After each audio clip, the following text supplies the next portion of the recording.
Hello again. So I just want to keep talking and stay on the subject of what I was talking about last week about our mind and the words that we speak over our life. After last week's message, I guess you could call, I spent a lot of time reading Proverbs and James because there's a lot to be said about our words, the words that we speak over ourselves and over our lives and the things that we claim. And Proverbs and James is a great place to just really look at that and study that. So I'm going to be looking down at my paper because I want to give you a few verses. These verses came out of the New Living Translation. So in the book of Proverbs, we have Proverbs 15:1 that tells us a gentle answer turns away wrath, but harsh words stir up anger. That's again the power of our words, the power of the things that we say. Proverbs 15:4 says, gentle words bring life and health. A deceitful tongue crushes the spirit. Proverbs 13:2 through 3. Good people enjoy the positive results of their words. Enjoy the positive results of their words. And it goes on. Proverbs 16:24. Kind words are like honey, sweet to the soul and healthy for the body. Proverbs 18:4. A person's words can be life-giving water, meaning you can give words to someone and it's like you're giving them life, the essence, the basic need of life, just by giving them words, good words.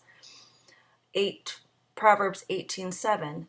The mouths of fools are their ruin, and their lips get them into trouble. Again, it's telling us this, it's the words that we speak. Our words get us in trouble. It doesn't say our actions. It's our words. Our words, the things that we speak, get us into trouble. Proverbs 18:21. Those who love to talk will experience the consequences. For the tongue can kill or nourish life. And that's just not talking about what we do or what we say to other people, what we say to ourselves. That matters. I read a lot of motivational books. I listen to a lot of motivational speakers, like I've been doing it for a long time, looking for ways to motivate myself or encourage myself. The Bible tells us that David encouraged himself in the Lord, which means David remembered what God said, and David reminded himself of what God said. All of these motivational books, all of these great speakers, and there are a lot of great ones. I love them all. I love Tony Robbins. Tony Robbins is one of those people that a lot of people, like, you either love him or you hate him. I love him. Don't always appreciate his language, but I love him, and he has I like the way that he conveys his message. But regardless of who it is and who's saying it and who you're listening to, they're all basically saying the same thing. If we want success in our life, if you want to accomplish things in your life, you have to control your mind. Because again, what Proverbs says, as you think, so you are. So if we're not controlling our mind, the thoughts come in, we allow the thoughts to stay there and resonate, and then we speak those thoughts. And then the words that we speak become our actions. And before long, it's become this little system of speaking problems into our own lives. We're responsible. It's not outside circumstances. It's not what people do to us, or it's not what people say to us. It's the things that we speak that control the current situation of our life. I believe it was Tony Robbins that said that our actions, like, we speak our own things into existence. We react to our own words. So if we're thinking negative, then we're speaking negative. If we're speaking negative, we're behaving negative. If we're behaving negative, then we are creating our negative circumstance. It's not the circumstance that controls our situation. Your situation, my situation, is not based on our circumstance. It's based on how we've reacted to our circumstance. It's based on what we've done with our circumstance. The way that we've acted, it's not the circumstance, and that's the point. But I want to go to James, James chapter 3, verses 3 through 12. That's a great little section on our tongue. James tells us the tongue controls the action of our whole body. Our whole body. The tongue controls the action of our whole body. And he's talking about how you can make a horse, a huge horse, move in the direction you want it to go just with that tiny bit that you put in a horse's mouth. You tell a horse which direction to go. Or a ship is controlled by a tiny little rudder, no matter how big the ship is.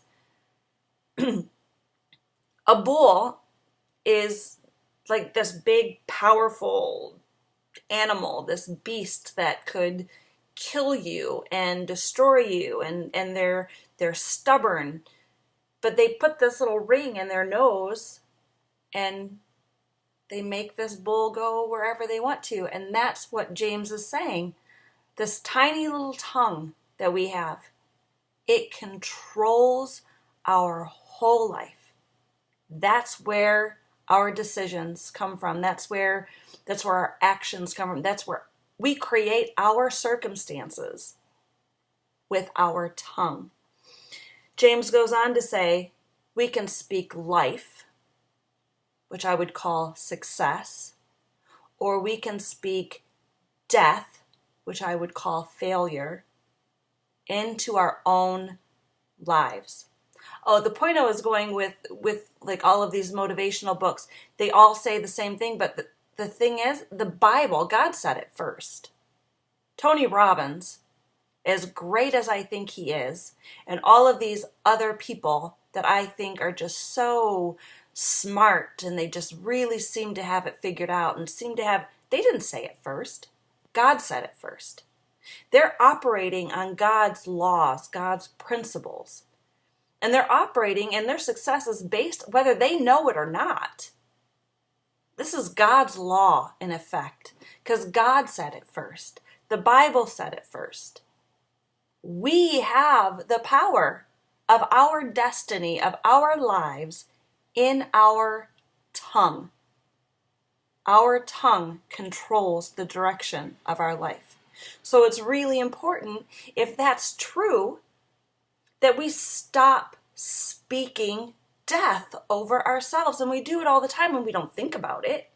I don't think, hey, I'm speaking death into my life. I'm speaking my own failure. Like, this is why I don't have enough money, or this is why I feel sick, or this is why I feel depressed. We don't think about it. We don't make that connection. But the Bible tells us that that's the truth. So if you're feeling depressed, maybe you shouldn't go around saying, oh, I'm depressed, I'm so depressed, I'm so depressed.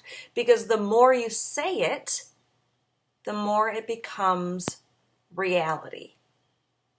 We have got to stop speaking death over ourselves and then trying to figure out why we can't be successful.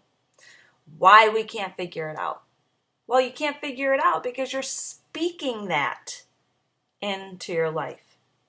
So if you've ever wondered why you can't get control of your life, I have, but maybe you need to step back for a second and think about what kinds of words do you speak over yourself? What kinds of things do you tell yourself or tell others on a daily basis?